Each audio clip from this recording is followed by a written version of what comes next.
Sa bawat taon, may araw na kinakatakutan ng marami. Isang petsa na kapag natapat sa Biyernes, tila may dalang sumpak. Ito ang Friday the 13th.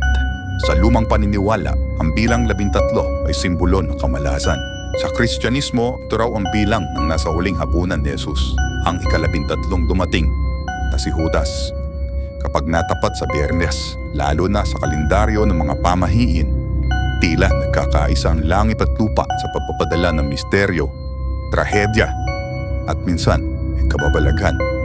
May mga nagsasabing may mas madalas daw na aksidente sa araw na to. Iwas daw sa biyahe, sa kontrata, sa bagong simula dahil baka raw hindi ito maganda ang kahantungan. Pero tanong ng iba, totoo ba talaga o gawa-gawa lang ng pelikula, ng takot, ng imahinasyon? Sa katotohanan, maaaring ito'y simpleng petsa lang, pero sa puso ng marami, ang Friday the 13th ay paalala na minsan tayo mismo ang lumilika ng sarili nating takot. Kaya tuwing dumarating ang petsang to, ikaw ba ay maniniwala?